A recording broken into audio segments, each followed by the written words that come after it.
ಶಾಸ್ತ್ರಕಾರರು ಒಂದು ಮಾತನ್ನ ಹೇಳ್ತಾರೆ. ಯಾಕೆ ನವಗ್ರಹ ಪೂಜೆಯನ್ನು ಮಾಡಬೇಕು? ಶ್ರೀಕಾಮಃ, ಯಾರು ಸಂಪತ್ತನ್ನ ಬಯಸ್ತಾನೋ ಅಥವಾ ಶಾಂತಿ ಕಾಮೋವ, ಜೀವನದಲ್ಲಿ ಮದುವೆ ಆದ ಮೇಲೆ ಯಾರು ಶಾಂತಿಯನ್ನ ಬಯಸ್ತಾನೋ ಅವರೆಲ್ಲರೂ ಕೂಡ ಈ ನವಗ್ರಹ ಪೂಜೆ ಮಾಡಬೇಕು. ಮತ್ತೆ ವೃಷ್ಟ್ಯಾಯು ಪುಷ್ಟಿಕಾಮೋವ, ಅಂದರೆ ಉತ್ತಮವಾಗಿರ್ತಕ್ಕಂತಹ ಆಯುಷ್ಯ, ಹಾಗೆ ದೇಹದಲ್ಲಿ ಸೌಖ್ಯ, ಸದೃಢತೆ ಇವೆಲ್ಲವೂ ಕೂಡ ನಮಗೆ ಜೀವನದಲ್ಲಿ ಸಿಗಬೇಕು ಅಂತ ಹೇಳಿದರೆ ಆಗ ಅವಶ್ಯವಾಗಿ ಈ ನವಗ್ರಹ ಸಮಾರಾಧನೆಯನ್ನ ಪೂಜೆಯನ್ನ ಮಾಡಬೇಕು. ಅಷ್ಟೇ ಅಲ್ಲ, ಮದುವೆ ಏನಾದ್ರೂ ಕೂಡ ತುಂಬಾ ತೊಂದರೆ ಆಗ್ತಾ ಇದ್ದರೆ ಅವಾಗ ಏನೂ ಕೂಡ ಮಾಡ್ಲಿಕ್ಕೆ ಹೋಗ್ಬಿಡಿ, ನವಗ್ರಹ ಪೂಜೆಯನ್ನು ಶ್ರದ್ಧಾ ಭಕ್ತಿ ಪುರಸ್ಸರವಾಗಿ ಮಾಡಿ ಆ ನವಗ್ರಹ ಧಾನ್ಯವನ್ನು ದಾನ ಕೊಟ್ಟು ಬಿಡಿ.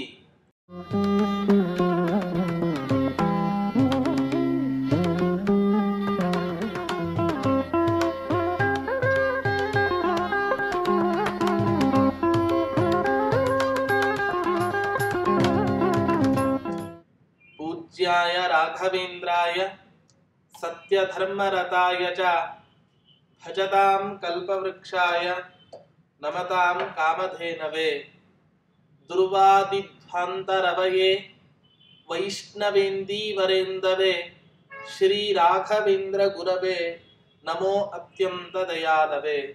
ಶ್ರೀ ಗುರುಭ್ಯೋ ನಮಃ. ಹರಿ ಓಂ. ನೋಡಿ, ಶಾಸ್ತ್ರ ಹೇಳುತ್ತೆ ಎಂಥ ಕನ್ಯೆಯನ್ನ ಮದುವೆ ಆಗಬೇಕು ಅಂತ ಹೇಳಿದ್ರೆ, ಹೇಗಿದ್ದಾಳೆ ಸರಸ್ವತಿ ದೇವಿ, ನಿಜವಾಗಿಯೂ ಎಂಥ ಕನ್ಯೆಯನ್ನ ನಾವು ಜೀವನದಲ್ಲಿ ಮದುವೆ ಆಗಬೇಕು ಅಂತ ಹೇಳಿದ್ರೆ, ಲಕ್ಷಣ ಸಂಪನ್ನೆಯಾದಂತಹ ಯಾವ ಕನ್ಯೆ ಇದ್ದಾಳೆ ಅವಳನ್ನ ಲಗ್ನ ಆಗಬೇಕಂತ. ದುರ್ಲಕ್ಷಣಗಳಿಂದ ಕೂಡಿದ ಕಲಿಯ ಪತ್ನಿ, ಇಂಥ ಕೆಲವರನ್ನು ನೋಡಿದ್ರೆ ಸಾಕು ಅವಲಕ್ಷಣಗಳು ಎದ್ದು ತೋರ್ತಾ ಇರುತ್ತೆ. ಅಂತ ಅವಲಕ್ಷಣ ಸಂಪನ್ನಳಾದಂತಹ ಕನ್ಯೆಯನ್ನ ನಾವು ಮದುವೆ ಆಗ್ಲಿಕ್ಕೆ ಹೋಗಬಾರದು. ಮತ್ತೆ ಮದುವೆ ಆಗ್ತಕ್ಕಂತ ಹುಡುಗನ ವಯಸ್ಸು ಕಡಿಮೆ, ಆದ್ರೆ ಮದುವೆ ಆಗುವಂತ ಹುಡುಗಿಯ ವಯಸ್ಸು ಜಾಸ್ತಿ. ಇಂಥ ಹುಡುಗಿಯನ್ನು ಕೂಡ ಮದುವೆ ಆಗ್ಲಿಕ್ಕೆ ಹೋಗಬಾರದು. ಹಾಗಾದ್ರೆ ಹುಡುಗನ ವಯಸ್ಸು ಜಾಸ್ತಿ ಇರಬೇಕು, ಹುಡುಗಿಯ ವಯಸ್ಸು ಕಮ್ಮಿ ಇರಬೇಕು. ಎಷ್ಟು ಕಮ್ಮಿ ಇದ್ದರೆ ಉತ್ತಮ ಅಂದರೆ 3 ವಯಸ್ಸು, 1, 2, 3, ಈ 3 ವರ್ಷಗಳ ಅಂತರದಲ್ಲಿ ಇದ್ದರೆ ಇದು ಅಧಮ ಪಕ್ಷ. 6 ವಯಸ್ಸಿನ ಅಂತರ ಇದ್ದರೆ, 4, 5, 6 ಇದ್ದರೆ ಇದು ಮಧ್ಯಮ ಪಕ್ಷ. 7, 8, 9 ವರ್ಷಗಳ ಅಂತರ ಇದ್ದರೆ ಈ ಅಂತರ ಏನಪ್ಪಾ ಅಂತ ಬಿಟ್ರೆ ತುಂಬಾ ಉತ್ತಮ ಅಂತ ಹೇಳ್ತಾರೆ. ಯಾಕೆಂದ್ರೆ ಮುಂದಿನ ದಿನಮಾನಗಳಲ್ಲಿ ಆ ಹೆಣ್ಣು ಗಂಡನೊಟ್ಟಿಗೆ ಉತ್ತಮವಾದ ಒಂದು ಸಂಸಾರವನ್ನ ನಡೆಸಿಕೊಂಡು ಹೋಗಲಿಕ್ಕೆ ಸಾಧ್ಯ ಆಗತ್ತೆ.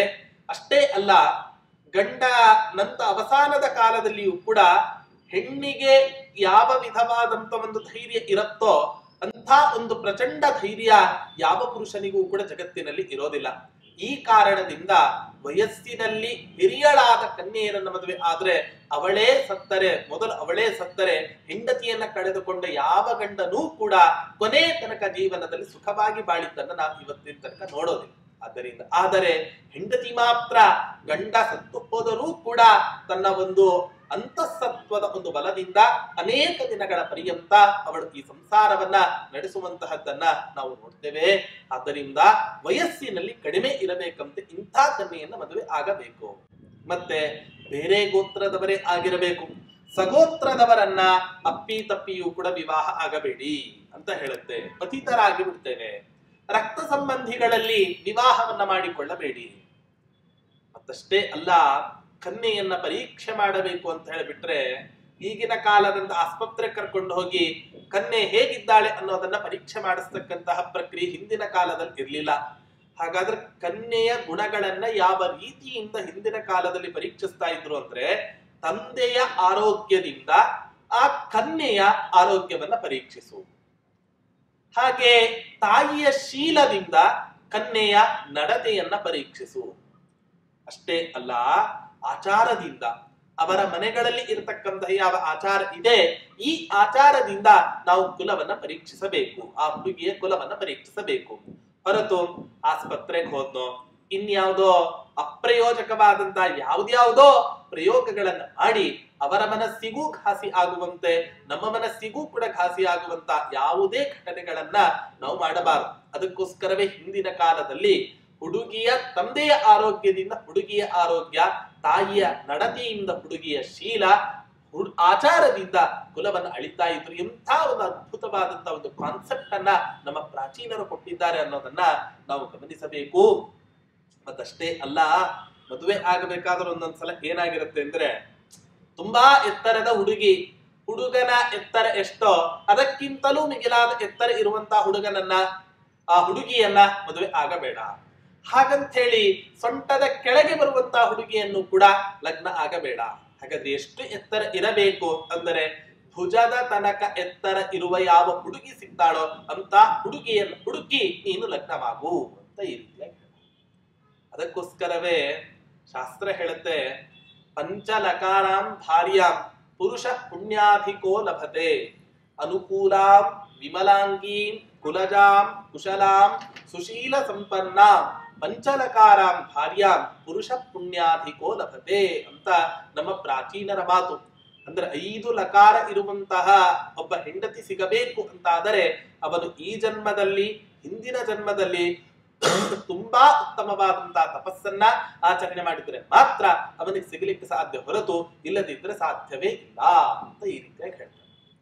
ಹಾಗಾದ್ರೆ ಮದುವೆ ಮಾಡ್ಕೊಳ್ತಕ್ಕಂತ ಹುಡುಗನೇ ಹುಡುಗಿಯಲ್ಲಿ ಇಷ್ಟೆಲ್ಲಾ ಗುಣಗಳನ್ನ ಪರೀಕ್ಷೆ ಮಾಡಬೇಕಾದರೆ ಹುಡುಗಿ ಹಾಗಾದ ಹುಡುಗನಲ್ಲಿ ಯಾವ ಯಾವ ಗುಣಗಳನ್ನ ಪರೀಕ್ಷಿಸಬೇಕು, ಎಂಥ ವರನನ್ನ ಲಗ್ನ ಆಗಬೇಕು ಅಂತ ಹೇಳಿದ್ರೆ, ಅದಕ್ಕೋಸ್ಕರ ಶಾಸ್ತ್ರಕಾರರು ಹೇಳ್ತಾರೆ, ಕುಲಂಚ ಶೀಲಂಚ ವಪುರ್ವಯಶ್ಚ ವಿತ್ತಂಚ ವಿದ್ಯಾಂಚ ಸನಾಥತಾಂಚ ಏತಾನ್ ಗುಣಾನ್ ಸಪ್ತ ಪರೀಕ್ಷದೇಯ ಕನ್ಯಾ ಬುಧೈಶೇಷಮ ಚಿಂತನೀಯ.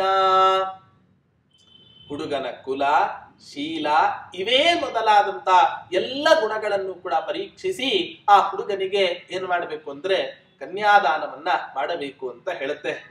ಒಂದು ಮಾತು ಬರುತ್ತೆ, ಅವ್ಯಂಗೆ ಅಪತಿತೆ ಅಕ್ಲೀವೆ. ಅವ್ಯಂಗೆ ಯಾವುದೇ ವಿಧವಾದಂತ ಅಂಗವೂ ಕೂಡ ಊನ ಆಗಿರಬಾರದು, ಪತಿತನಾಗಿರಬಾರದು, ನಪುಂಸಕನಾಗಿರಬಾರದು. ಇಂಥ ಅನೇಕ ವಿಧವಾದಂತ ಯಾವ 10 ದೋಷಗಳು ಇದೆ, 10 ದೋಷಗಳಿಂದ ರಹಿತನಾದಂತ ಯಾವ ಪುರುಷನಿದ್ದಾನೆ ಆ ಪುರುಷನಿಗೆ ಕನ್ಯಾದಾನವನ್ನ ಮಾಡಬೇಕು ಅಂತ ಈ ರೀತಿಯಾಗಿ ಹೇಳುತ್ತೆ. ಇದನ್ನೇ ನಮ್ಮ ಇಂಗ್ಲಿಷ್ ನಲ್ಲಿ ಆಗ್ಬೇಕಾದ್ರೆ ಎ ಇಂದ ಹಿಡಿದು ಜಿ ತನಕವೂ ಕೂಡ ಈ ಶ್ಲೋಕದಲ್ಲಿ ಹೇಳಿದಂತ ಎಲ್ಲ ಗುಣಗಳು ಕೂಡ ಇದ್ದಾವೆ. ಯಾವುದು?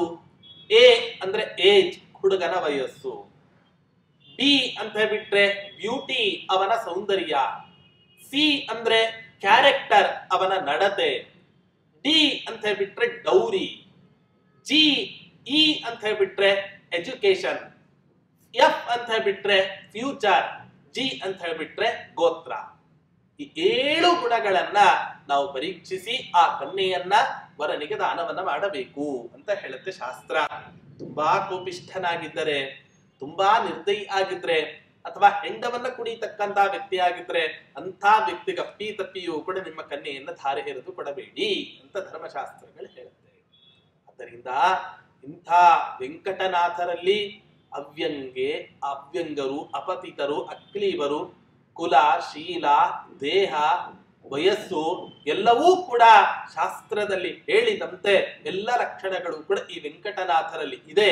ಅಷ್ಟೇ ಅಲ್ಲ, ಕನ್ಯೆಯಲ್ಲಿಯೂ ಕೂಡ ಶಾಸ್ತ್ರದಲ್ಲಿ ಹೇಳಿದಂತ ಎಲ್ಲ ಸಕಲ ಸದ್ಗುಣಗಳೂ ಕೂಡ ಇದ್ದಾವೆ. ಆದ್ದರಿಂದ ಆ ಕನ್ಯಾ ಪಕ್ಷದವರೆಲ್ಲರೂ ಕೂಡ ವಸನ, ಬಟ್ಟೆ, ವಾಹನ, ಕುಂಕುಮ, ಅರಿಶಿನ, ಕುಂಕುಮ, ಚಂದ್ರ ಇವೇ ಮೊದಲಾಗಿರ್ತಕ್ಕಂಥ ಎಲ್ಲ ಮಂಗಲ ದ್ರವ್ಯಗಳನ್ನು ಕೂಡ ತೆಗೆದುಕೊಂಡು ಬಂದು ಆ ವರನ ಮನೆಯಲ್ಲಿ ಇಟ್ಟು ಅವನಿಗೆ ಸತ್ಕಾರವನ್ನ ಮಾಡಿ ದ್ವಿಜವರೈಹಿ ಸಹ ಎಲ್ಲ ಬ್ರಾಹ್ಮಣ ಶ್ರೇಷ್ಠರಿಂದಲೂ ಕೂಡ ಕೂಡಿ ಅಭ್ಯುದಯೋತ್ಸವಂ ತ್ವರಿತಂ ಆರಭದ. ಅಭ್ಯುದಯ ಅನ್ನುವಂತಹ ಒಂದು ಉತ್ಸವ, ಅಷ್ಟವರ್ಗ ಅನ್ನುವಂತಹ ಒಂದು ಅಭ್ಯುದಯೋತ್ಸವ, ಆ ಅಭ್ಯುದಯೋತ್ಸವವನ್ನ ಮಾಡ್ಲಿಕ್ಕೆ ಆರಂಭ ಮಾಡ್ತಾರಂತೆ ಆ ಕನ್ಯಾ ಪಕ್ಷದಲ್ಲಿ ಇರತಕ್ಕಂಥವರೆಲ್ಲರೂ ಕೂಡ. ಹೀಗೆ ಮಾಡಿದ ಮೇಲೆ ಮುಂದೆ ಆ ನವಗ್ರಹದ ಆರಾಧನೆಯನ್ನ ಮಾಡ್ಲಿಕ್ಕೆ ಆರಂಭ ಮಾಡ್ತಾರೆ. ಆ ಪೂಜೆಗೆ, ಆ ಮದುವೆ ಸಂದರ್ಭದಲ್ಲಿ ಹೇಗೆ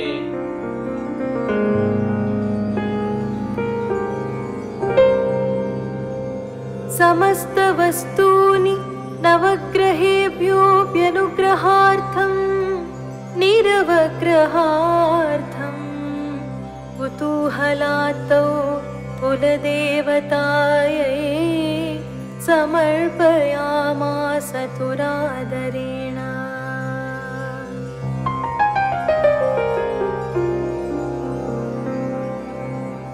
ನೋಡಿ, ಪ್ರತಿಯೊಬ್ಬ ಮನುಷ್ಯ ಅವನ ಜೀವನದಲ್ಲಿ ಗ್ರಹಗತಿ ಸರಿ ಇಲ್ಲದೆ ಇದ್ದಾಗ ಎಂಥ ಕಷ್ಟಗಳನ್ನ ಅನುಭವಿಸ್ತಾನೆ ಅನ್ನೋದನ್ನ ಎಲ್ಲರ ಬಾಯಲ್ಲೂ ಕೂಡ ಕೇಳ್ತೇವೆ. ಅದರಲ್ಲಂತೂ ಪಂಚಮ ಶನಿ, ಸಪ್ತಮ ಶನಿ, ಅಷ್ಟಮ ಶನಿ, ಈ ಶನಿಯ ಕಾಟಗಳನ್ನ ಕೇಳಿದರೆ ಎಷ್ಟು ತೊಂದರೆ ಅನ್ನೋದನ್ನ ನಾವೆಲ್ಲ ಕೇಳ್ತೇವೆ. ಅಂದ್ರೆ ಆ ನವಗ್ರಹಗಳು ಬರೀ ಕಾಟವನ್ನು ಕೊಡೋದಕ್ಕೋಸ್ಕರವೇ ಇದ್ದಾವ ಅಂದ್ರೆ ಇದು ತಪ್ಪು.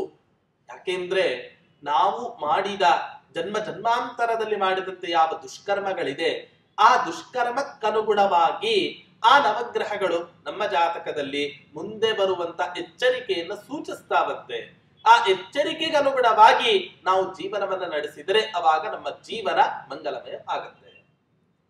ಶಾಸ್ತ್ರ ಹೇಳುತ್ತೆ, ಯಾರ ಜಾತಕದಲ್ಲಿ ಎಲ್ಲ ಗ್ರಹಗಳು ಕೂಡ ಏಕಾದಶ ಸ್ಥಾನದಲ್ಲಿ ಬಂದು ಕುತ್ಕೋತಾವೋ ಅವನಂಥ ಪುಣ್ಯಶಾಲಿ ಬೇರೊಬ್ಬ ಇಲ್ಲವೇ ಇಲ್ಲ. ಯಾರ ಜಾತಕದಲ್ಲಿ ಏಕಾದಶ ಸ್ಥಾನದಲ್ಲಿ ಎಲ್ಲ ಗ್ರಹಗಳು ಕೂಡ ಬಂದು ಕುತ್ಕೋತಾವೆ ಅಂತ ಹೇಳಿದ್ರೆ ಅದಕ್ಕೆ ವಿಷ್ಣು ತೀರ್ಥ ಮಹಾನುಭಾವರು ಅಡವಿ ಆಚಾರ್ಯರು ಹೇಳ್ತಾರೆ, ಯಾರು ಈ ಟೀಕಾಕೃತ್ಪಾದರು ಬರೆದಂತಹ ಶ್ರೀಮನ್ಯಾಯಸುಧಾ ಎಂಬ ಗ್ರಂಥದ ಅಧ್ಯಯನವನ್ನ ಮಾಡ್ತಾರೋ, ಅತ್ಯಂತ ಶ್ರದ್ಧಾ ಭಕ್ತಿ ಪುರಸ್ಸರವಾಗಿ ಮಾಡ್ತಾರೋ, ಅವರ ಜಾತಕದಲ್ಲಿ ಎಲ್ಲ ಗ್ರಹಗಳು ಕೂಡ ಬಂದು ಏಕಾದಶ ಸ್ಥಾನದಲ್ಲಿ ಕುಳಿತುಕೋತಾವೆ. ಹುಟ್ಟಿದಾಗ ಇಲ್ಲದೆ ಇರತಕ್ಕಂತ ಗ್ರಹಗಳು ಏಕಾದಶ ಸ್ಥಾನದಲ್ಲಿ ಓದಿದ ತಕ್ಷಣ ಬರ್ತಾವ ಅಂತ ಹೇಳ್ಬಿಟ್ರೆ, ಏಕಾದಶ ಸ್ಥಾನದಲ್ಲಿ ಇದ್ದರೆ ಆ ಗ್ರಹಗಳು ಯಾವ ಯಾವ ಫಲವನ್ನು ಕೊಡಬೇಕೋ ಆ ಎಲ್ಲ ಫಲವನ್ನು ಕೂಡ ಕೊಡ್ತಾವೆ ಅಂತ ಅರ್ಥ, ಯಾವುದೇ ಮನೆಯಲ್ಲಿ ಇದ್ದರೂ ಕೂಡ. ಆದ್ದರಿಂದ ನವಗ್ರಹಗಳ ಆರಾಧನೆ ಅತ್ಯಂತ ಮುಖ್ಯವಾಗಿರತಕ್ಕಂತಹದ್ದು.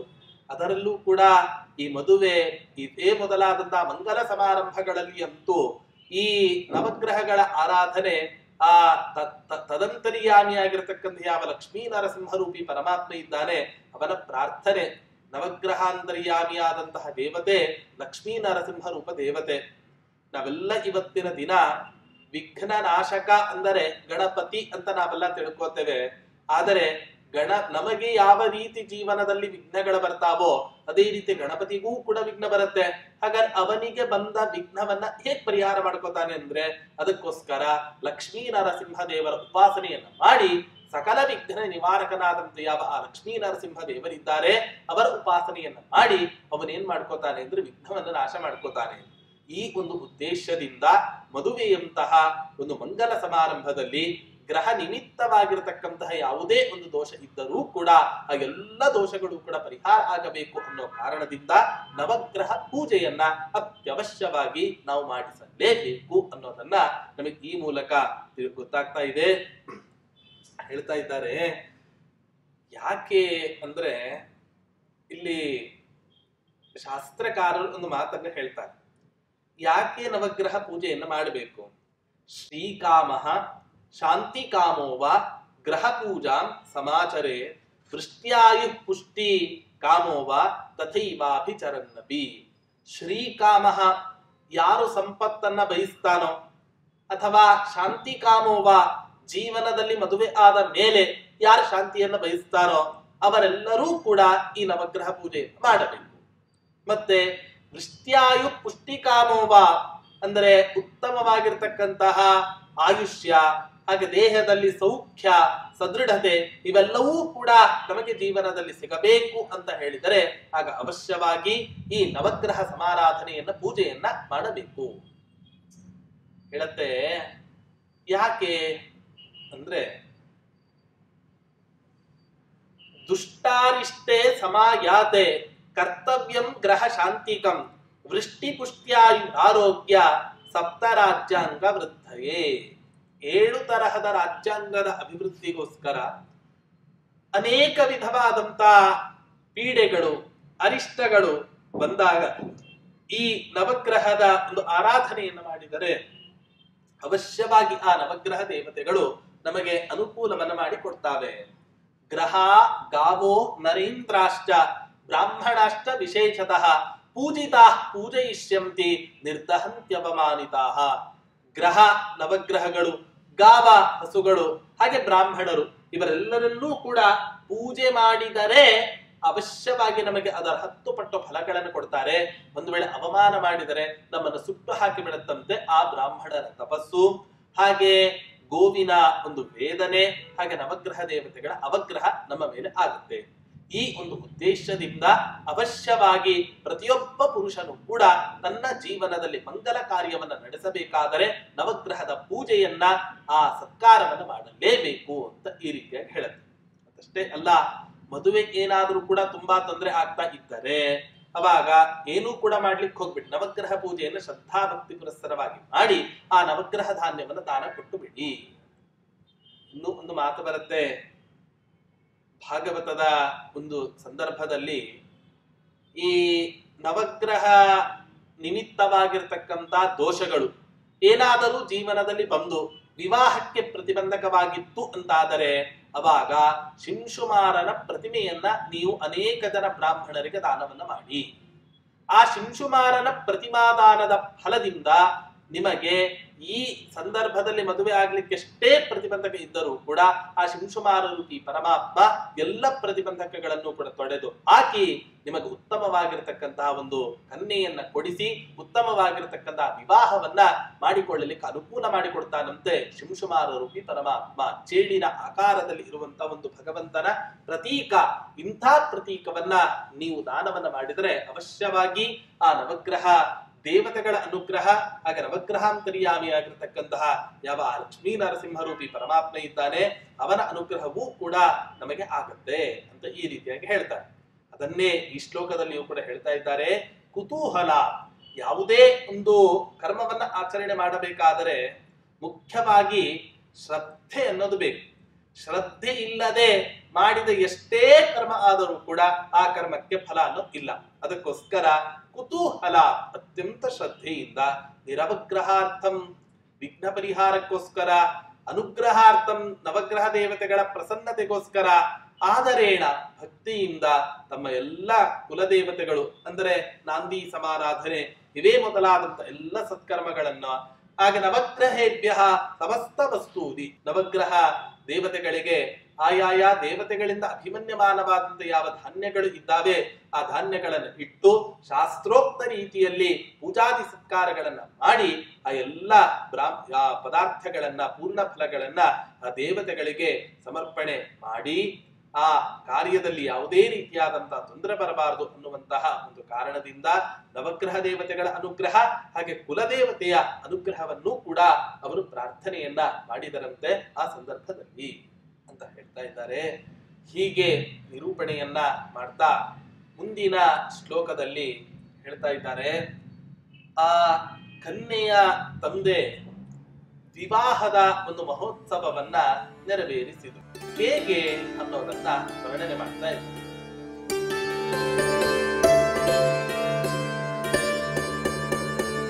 ವಿರಚಯ್ಯತು ದೀಕ್ಷಿತ ಪ್ರಯಾಜಂ ತನುತೆ ಹಂತ ಯಥಾ ಪ್ರಧಾನಯಾಗಂ ಅತನೋತ್ಕಿಲ ಕನ್ಯಕಾ ಪ್ರದಾನಂ ಮಧುಪರ್ಕೈರಭಿಪೂಜ್ಯತ ಜನಸ್ತಂ.